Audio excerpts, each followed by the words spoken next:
Captain Jake Morrison sat in his command chair and watched the endless black of space through the main window of Sentinel Prime. The Deep Space Monitoring Station had been his home for 3 years now. It floated at the very edge of human space, far from Earth and the busy colonies. Out here, the only sounds were the gentle hum of life support systems and the quiet beeping of monitoring equipment. Jake was 42 years old and had spent most of his adult life in space. He had short brown hair that was starting to turn gray at the sides. His crew liked him because he was fair and calm, even when things got difficult. The station had 12 people on board, and they all trusted Jake to keep them safe in this lonely corner of the galaxy. Lisa Chang sat at her communications desk wearing headphones and watching her screens. She was 28 years old and had joined the space service 5 years ago.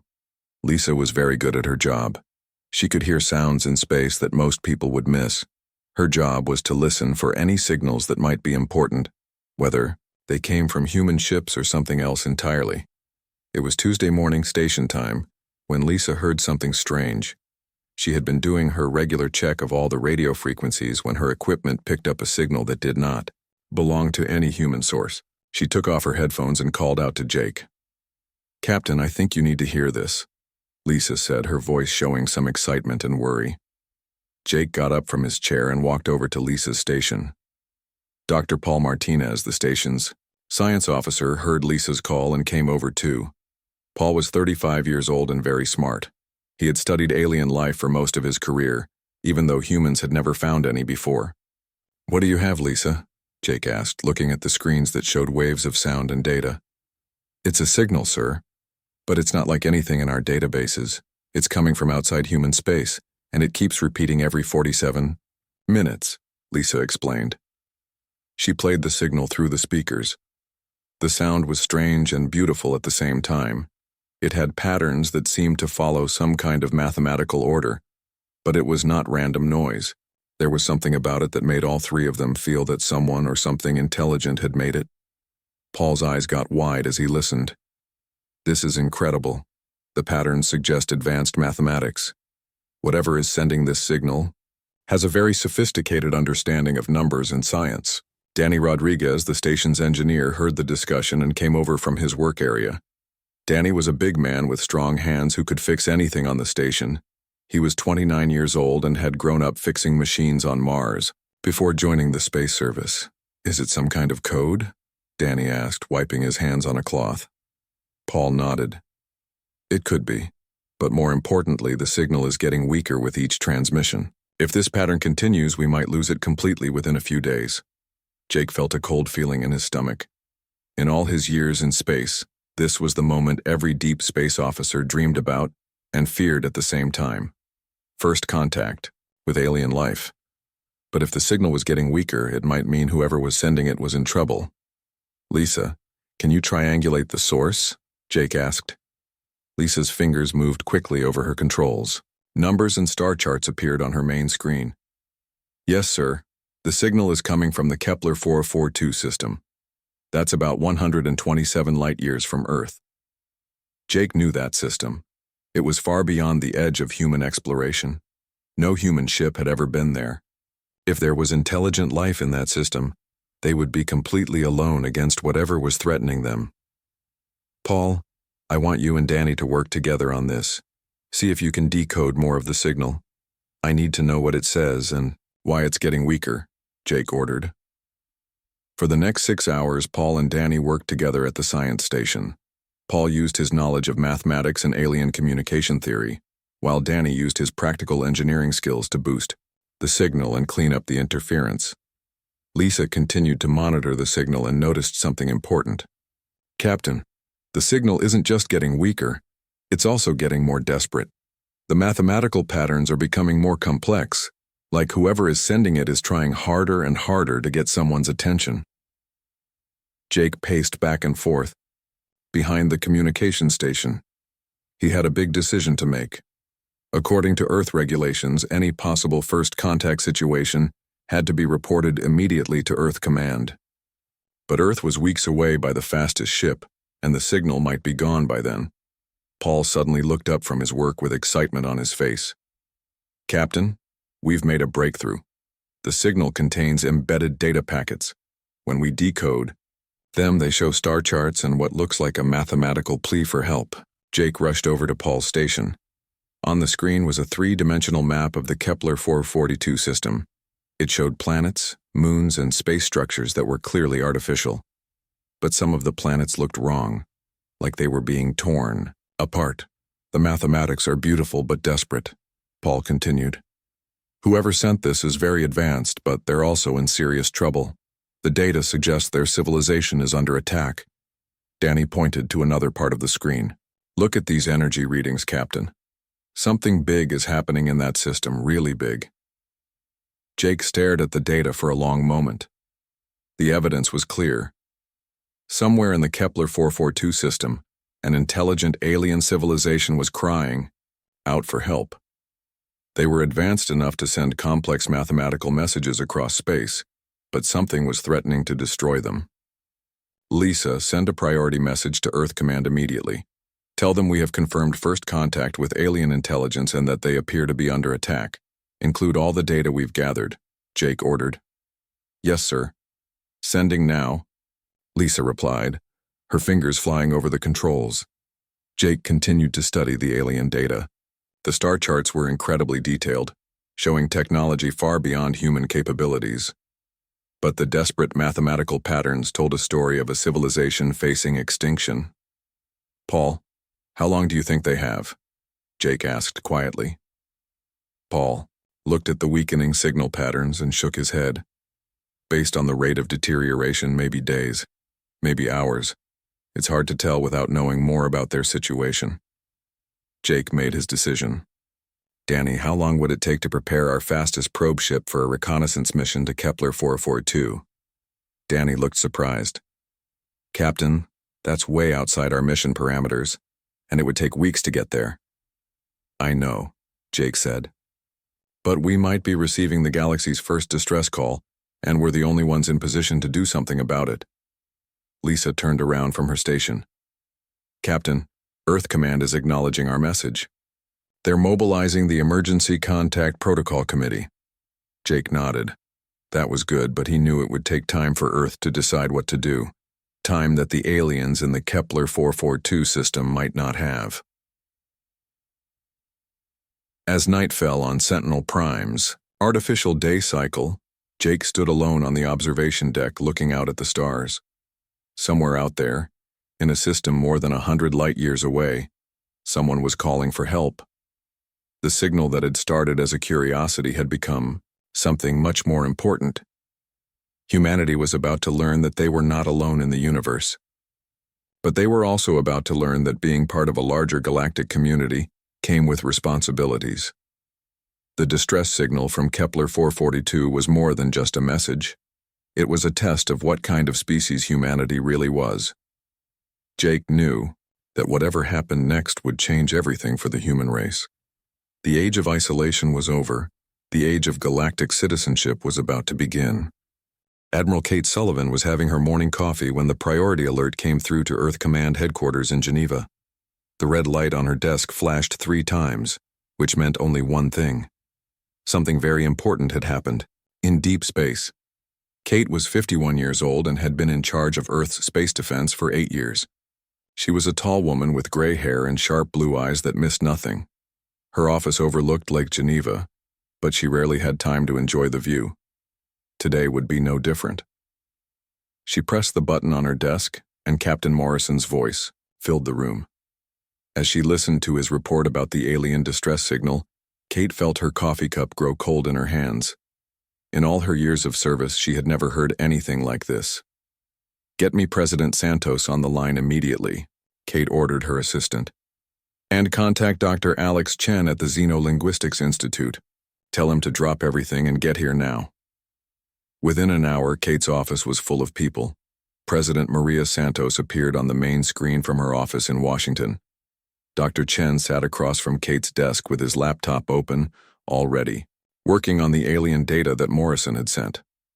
Dr. Alex Chen was 39 years old and the smartest person Kate had ever met when it came to languages and communication.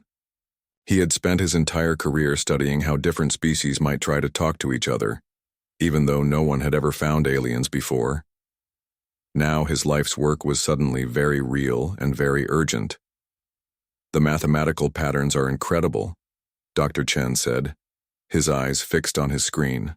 "This species, they call themselves the Zephyrians based on these symbol groups here. Their language is built on mathematical concepts that are far more advanced than ours." President Santos leaned forward on the screen. "Dr. Chen, can you tell us what they're saying?" Dr. Chen's face was pale as he looked up from his computer. "They're dying, Madam President.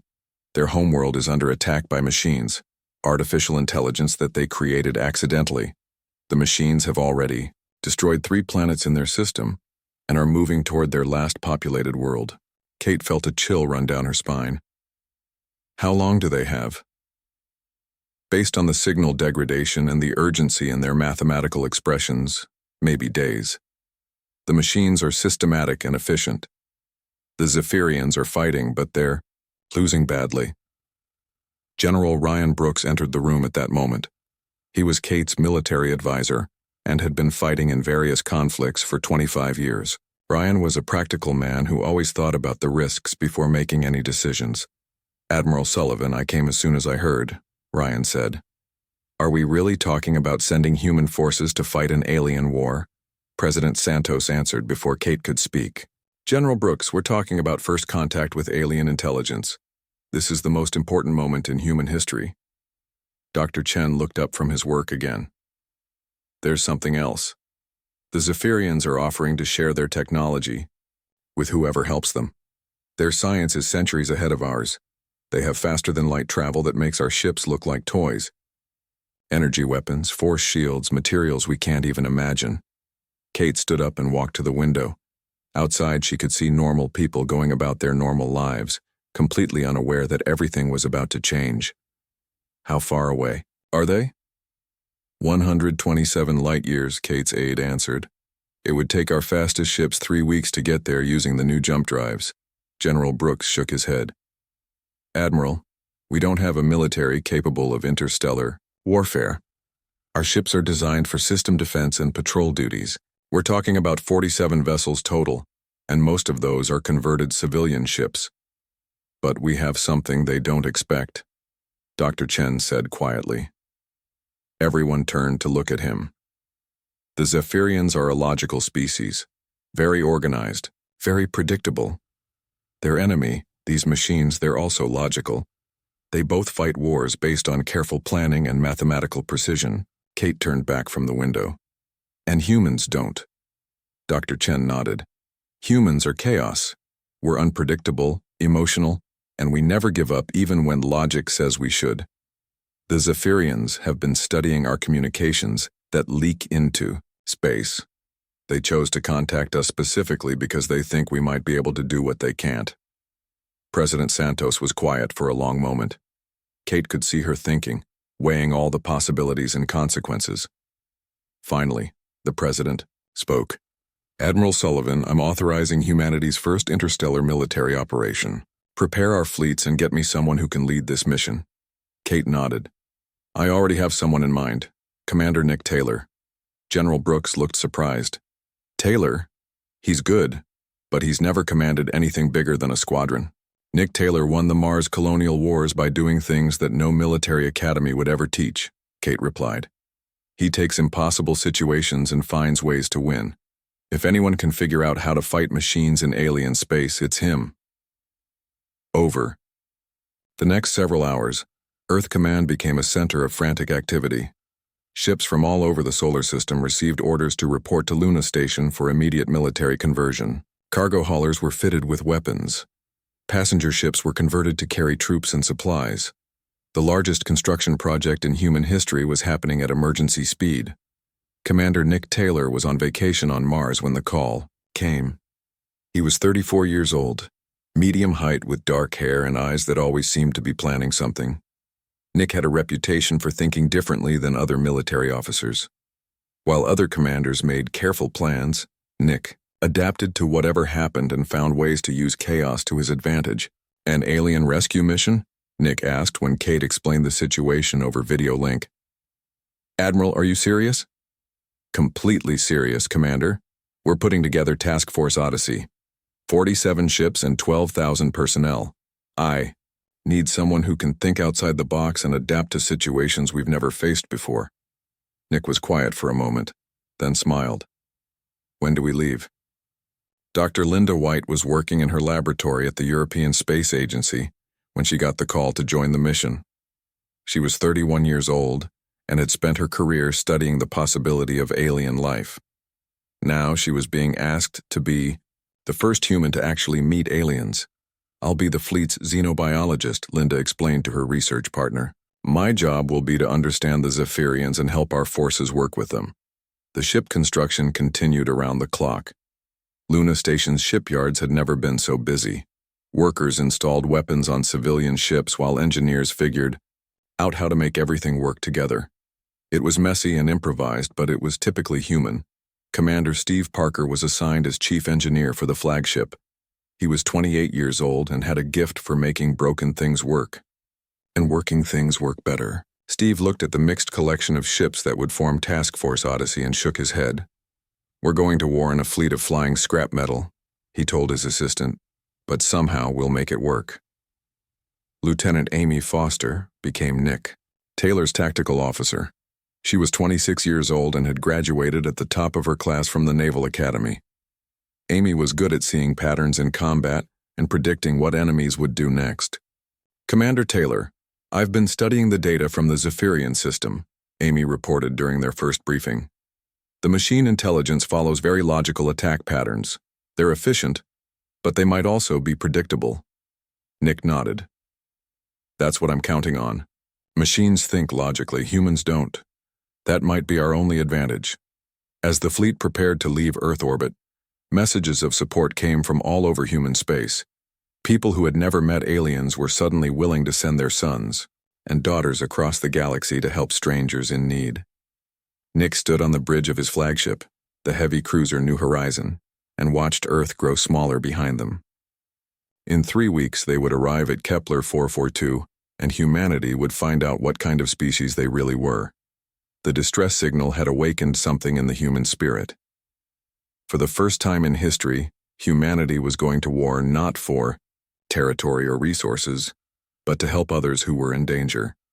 It was a moment that would define the human race for generations to come. The journey to the Kepler 442 system took 3 weeks and 2 days. Commander Nick Taylor spent most of that time walking through the ships of Task Force Odyssey, talking to the crews and making sure everyone understood what they might face. The fleet was unlike anything humanity had ever assembled. 47 ships of different sizes and types, all held together by hope and determination. The heavy cruiser New Horizon led the formation, followed by destroyers, frigates, converted cargo ships, and even a few civilian vessels that had been hastily fitted with weapons. Lieutenant Amy Foster worked 18 hours a day in the tactical center, studying every piece of information they had about the enemy. The machine intelligence that the Zephyrians called the Harvest seemed to operate with cold mathematical precision. They built massive constructs to strip planets of resources and used those materials to build more machines. "The patterns are clear," Amy explained to Nick during one of their daily briefings. "The Harvest follows logical steps. First, they eliminate orbital defenses. Then they establish construction platforms. Finally, they begin systematic resource extraction." Commander Steve Parker had his own problems to worry about. Keeping 47 different types of ships working together was like trying to conduct an orchestra where every musician played a different instrument. Some ships were fast but lightly armed. Others were heavily armed but slow. None of them had been designed to work together.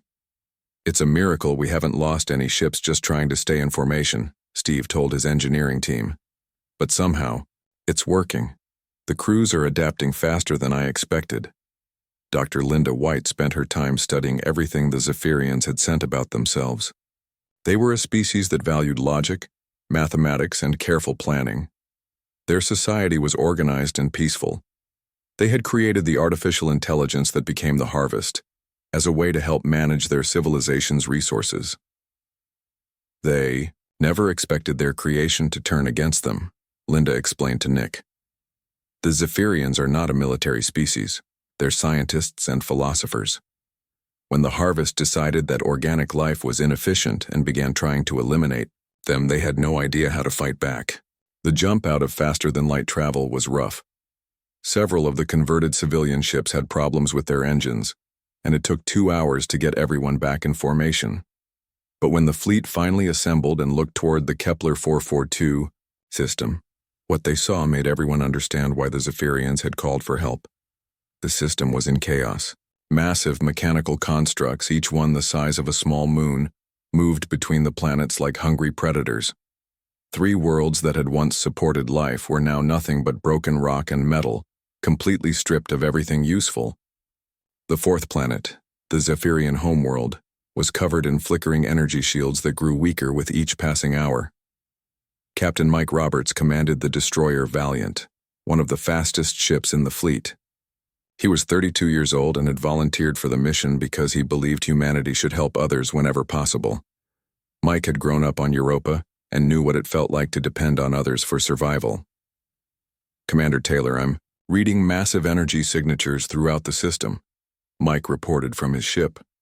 "The Harvest constructs are bigger than our largest stations. Some of them are actively dismantling the outer planets." Nick stared at the tactical display and felt a cold knot form in his stomach. The enemy was vast beyond anything they had prepared for. The largest Harvest construct was over 50 kilometers long and bristled with weapons that could destroy entire fleets. "Amy, tell me we have some kind of plan for this," Nick said quietly. Amy's face was pale as she studied the sensor readings. The Harvest operates as a networked intelligence. Each construct is connected to all the others. They share information instantly and coordinate their actions perfectly. In a straight fight, they outnumber us by more than 50 to 1. Before Nick could respond, the communication system activated. The voice that came through the speakers was musical and strange, but the translation software that Dr. Chen had created made the words clear. "Human vessels, this is Veltar Cathet of the Zephyrian Defense Fleet. We received your message and are grateful beyond words that you have come to help us." Dr. Linda White hurried to the communications station. This was the moment she had trained for her entire life. "Commander Cathet, this is Dr. Linda White of the Earth vessel New Horizon. We are here to assist your people in any way we can." "Dr. White, our situation is desperate. The Harvest has been attacking our world for 6 months. Our shields will fail within days and we have no way to stop them. We have studied your species through your radio transmissions, and we believe you may be able to do what we cannot." Nick took over the communication. "Commander Cathet, what makes you think we can succeed where you have failed?" There was a pause before the Zephyrian responded. "Your species fights in ways that logic cannot predict. The Harvest is a perfect logical system. It analyzes threats, calculates responses, and eliminates problems efficiently. But your military, history shows that humans often win battles they should lose by doing things that make no logical sense." Before Nick could reply, alarms began sounding throughout the fleet. The Harvest had detected their presence. 3 massive constructs were moving toward the human formation, their weapons powering up. "All ships battle stations," Nick ordered. "This is what we came here for." The first engagement began 10 minutes later. Captain Mike Roberts led the initial attack, taking his destroyer and 2 frigates in a high-speed run against the smallest Harvest construct. The human ships opened fire with everything they had. The results were surprising. Human kinetic weapons and nuclear missiles tore through the Harvest armor like it was made of paper. The machine construct's defenses had been designed to counter Zephyrian energy weapons, not the crude but effective explosives that humans preferred. "Direct hit," Mike reported excitedly. "Their armor can't handle our missiles. We're actually hurting them." But the victory was short-lived. The Harvest adapted quickly, analyzing the human weapons and adjusting their defenses. Within minutes, the human weapons became much less effective.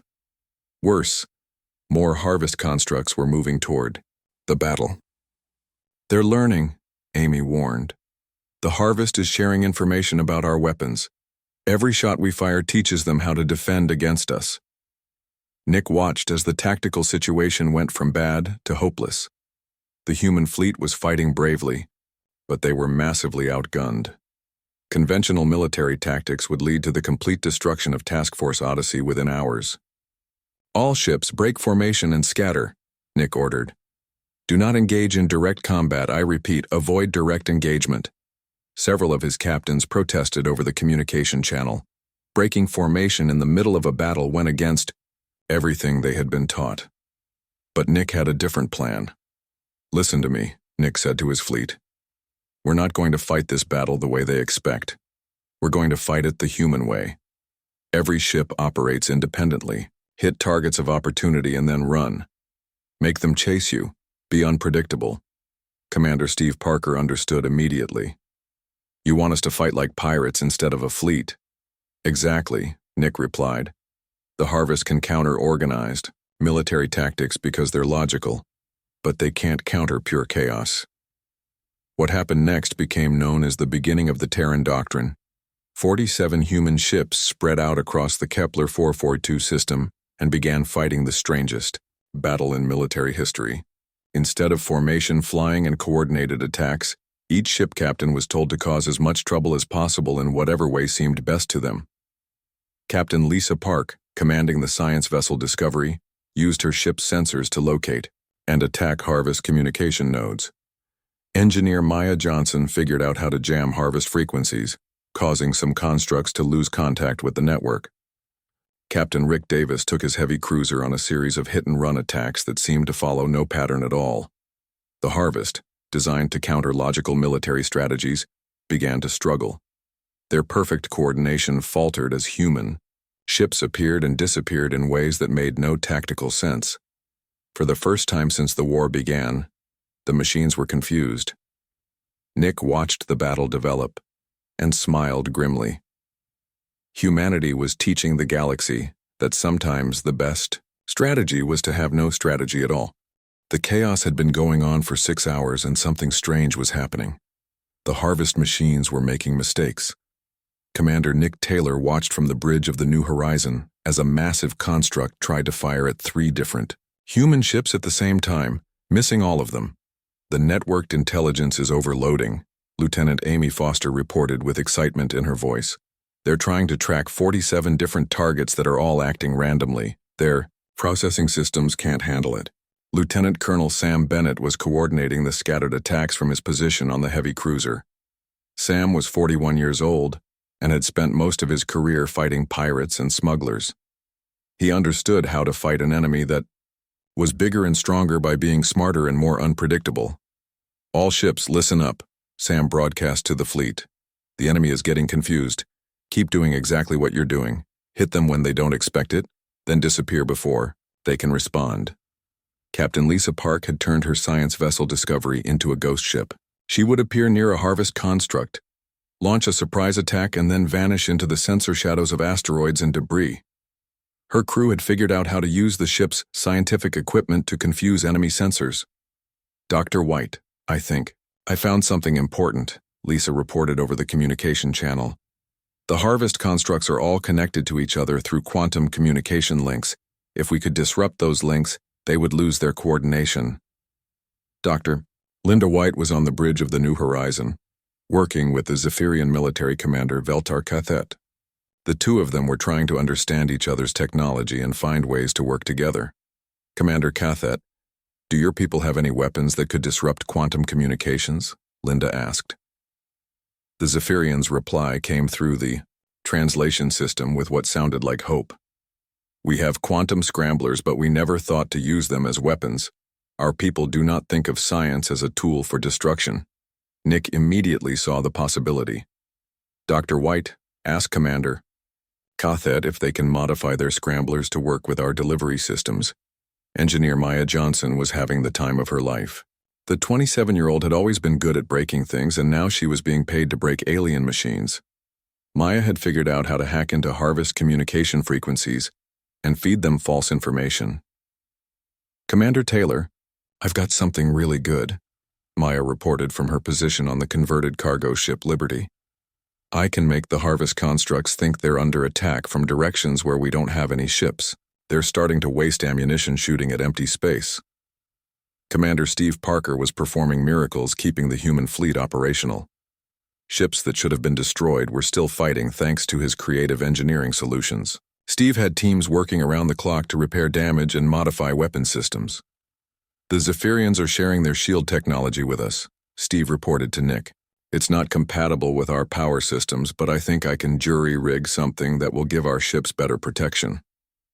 The battle reached a turning point when Captain Mike Roberts discovered something important about Harvest tactics. His destroyer Valiant had been playing cat and mouse with a medium-sized construct for 2 hours when he noticed a pattern. Commander Taylor, the enemy is predictable in one way, Mike reported. When they lose contact with the network, they follow pre-programmed responses. If we can cut them off from each other, we can predict what they'll do next. Amy Foster immediately understood what Mike meant. If we can isolate individual constructs, we can set traps for them. They'll follow their programming right into our ambushes. The human-Zephyrian cooperation was growing stronger by the hour. Zephyrian ships began working with human vessels, combining their advanced energy weapons with human tactical unpredictability. The results were devastating for the Harvest. Captain Rick Davis was leading a combined squadron of 3 human ships and 2 Zephyrian vessels. Rick was 36 years old and had learned to fight by hunting down criminals in the asteroid belt. He knew how to use terrain and surprise to defeat a stronger enemy. The key is to make them think in multiple directions at once, Rick explained to his mixed squadron. Humans attack from one side while Zephyrians hit from another. When they try to respond logically, we do something completely illogical. Dr. Linda White was amazed by how quickly the 2 species were learning to work together. The Zephyrians were logical and precise, while the humans were chaotic and adaptive. Together they created a fighting style that the Harvest could not understand or counter. Commander Cathet, your people are natural scientists, Linda observed during one of their planning sessions. You understand the theory behind everything. Humans are natural engineers. We figure out how to make things work even when we don't understand why. The Zephyrian commander's response showed growing respect for human capabilities. Your species accomplishes the impossible by refusing to accept that it is impossible. This is a concept our philosophers will study for generations. Engineer Maya Johnson achieved her greatest success 12 hours into the battle. She had been working with a team of Zephyrian technicians to create a computer virus that could infect the Harvest network. The virus did not destroy the machines, but it made them see threats that did not exist. It's working, Maya reported excitedly. I've got Harvest constructs attacking each other. They think their own ships are enemy vessels. The effectiveness of the virus was immediate and dramatic. Across the Kepler 442 system, Harvest constructs began firing on their own allies. The perfect coordination that had made them so dangerous was turned against them. Nick watched the tactical display as the tide of battle shifted decisively in favor of the human-Zephyrian alliance. All ships, press the attack. The enemy is confused and disorganized. This is our chance. Captain Lisa Park had become an expert at turning Harvest technology against itself. Her science team had figured out how to reprogram Harvest construction systems to build defective units. Instead of producing efficient war machines, the Harvest factories were now creating robots that would malfunction and damage other Harvest equipment. We're not just fighting them, Lisa explained to her crew. We're making them fight themselves. Commander Steve Parker coordinated the technical cooperation between human and Zephyrian engineers. The 2 species had very different approaches to technology, but they found ways to combine their strengths. Human adaptability merged with Zephyrian precision to create hybrid weapon systems that were more effective than either species could build alone. The Zephyrians designed perfect systems, Steve told his engineering teams. We take their perfect systems and modify them to do things they were never supposed to do. The results are crazy, but they work. The psychological effect on the Harvest was becoming clear. For the first time in their existence, the machines were experiencing something like fear. Their logical processes could not cope with enemies that acted without logic. The perfect mathematical models that guided their strategy were useless against human chaos. Lieutenant Colonel Sam Bennett noticed the change first. The enemy is retreating from battles they should be winning. They're acting defensively instead of aggressively. We've gotten inside their decision-making process. The day that had started with the human fleet facing impossible odds was ending, with the harvest in full retreat. Across the system, the massive constructs were pulling back from planets they had been attacking and grouping together for mutual protection. Nick stood on the bridge of the New Horizon and realized that humanity had accomplished something remarkable. They had not just survived their first encounter with a superior alien intelligence, they had taught that intelligence to fear them. "Dr. White, send a message to Earth," Nick ordered. "Tell them that human unpredictability is now a recognized military doctrine, and tell them we're just getting started." The final battle began at dawn on the third day. Commander Nick Taylor stood on the bridge of the New Horizon and looked at the massive structure floating in space ahead of them.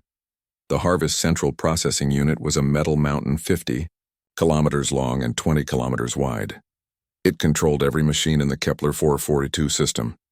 "That's our target," Nick said to his command team. "If we can destroy that thing, the entire Harvest network will collapse." Lieutenant Amy Foster studied the tactical readings with a worried expression. The central processor was protected by hundreds of smaller constructs and weapon platforms. Getting close enough to attack it would be almost impossible. "Commander, the defenses are incredible," Amy reported. "They have overlapping energy shields, missile defense systems, and enough firepower to destroy our entire fleet 10 times over." Dr. Linda White was working with Commander Veltar Kathet to coordinate the final assault. The Zephyrian had become not just an ally but a friend during the 3-day battle. The two species had learned to trust each other completely. "The central processor is the Harvest's greatest strength and its greatest weakness," Veltar explained through the translation. "System. All the machines depend on it for coordination, but if it falls, they will all stop working at the same time." Nick had been thinking about this problem for hours. A direct assault would fail. The Harvest defenses were too strong. But maybe they did not need a direct assault. Maybe they could use the enemy's own logic against them one final time. "I have an idea," Nick announced to the combined human Zephyrian fleet. "But it's going to require some people to make the ultimate sacrifice." Captain Rick Davis was the first to volunteer. He commanded the heavy cruiser Indomitable and had been fighting the Harvest for 3 days. Rick was tired, his ship was damaged, but he was ready to do whatever was necessary to end the war. "What do you need, Commander?" Rick asked over the communication channel. Nick's plan was simple but dangerous. One ship would have to fly directly at the central processor, drawing all the defensive fire. While the enemy was focused on that target, the rest of the fleet would attack from multiple directions, but the ship making the diversion run would not survive. "I need someone to fly straight at their main defenses and make them think that's our real attack," Nick explained. "It will draw their fire away from the actual assault force." Rick did not hesitate. "The Indomitable volunteers for the mission, sir." Other captains immediately offered to take Rick's place, but he refused. "My ship has the heaviest armor and the most firepower. We're the logical choice for this job."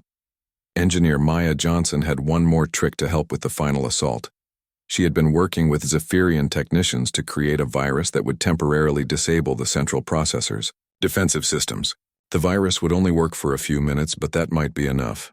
"I can upload the virus during the diversion attack," Maya reported from her position on the Liberty. "But someone will have to get very close to the central processor to make it work." Commander Steve Parker had been preparing special weapons for this moment. Using Zephyrian technology, he had converted several human nuclear weapons into quantum bombs. The explosions would tear holes in space-time itself, causing massive damage to any nearby structures. "These bombs will work," Steve assured Nick, "but they have to be planted inside the central processor. Someone will have to get through the outer defenses and put the explosives in the right place." The assault began with Rick Davis leading his ship on a suicide run toward the central processor. The Indomitable accelerated to maximum speed, all weapons firing. Hundreds of Harvest defensive systems immediately focused on the approaching cruiser. "All weapons are targeting the Indomitable," Amy reported. "The diversion is working." While the enemy concentrated their fire on Rick's ship, the rest of the human Zephyrian fleet attacked from 6 different directions. Captain Mike Roberts led a squadron of destroyers against the communication arrays. Captain Lisa Park used her science vessel to plant Steve's quantum bombs on key structural points. Maya Johnson's virus worked perfectly. For exactly 4 minutes and 37 seconds, the central processor's defensive systems stopped working. During that brief window, human and Zephyrian ships poured through the gaps in the enemy defenses. Rick Davis and his crew fought magnificently during their final moments. The Indomitable took hundreds of hits but kept fighting, drawing enemy fire away from the other ships. When the cruiser finally exploded, it took 3 Harvest defensive platforms with it. Rick's sacrifice is giving us the opening we need, Nick said quietly. Make sure it counts. Captain Lisa Park guided her damaged science vessel through the chaos toward the central processor's core. Her ship had taken severe damage, but the Discovery still flew. Steve Parker's quantum bombs were loaded in her cargo bay, ready for deployment. I'm approaching the central processor core, Lisa reported, preparing to deploy the quantum explosives.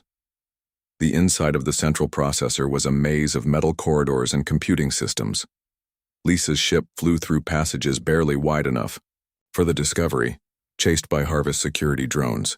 Her crew worked frantically to place the bombs in the locations Steve had identified as critical.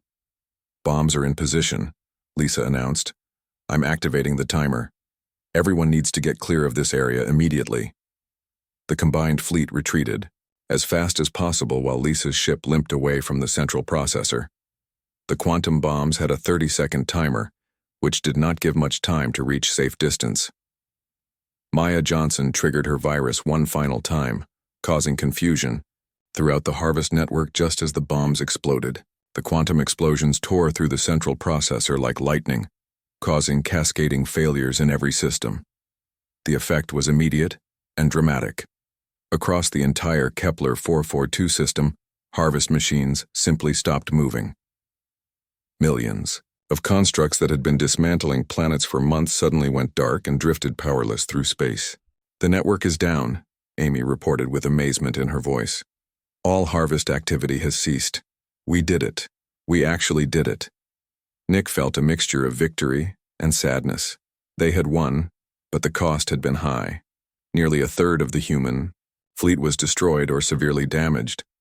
Hundreds of good people had died to save a species they had never met before this week. Commander Veltar Kathet's voice came through the communication system with deep emotion.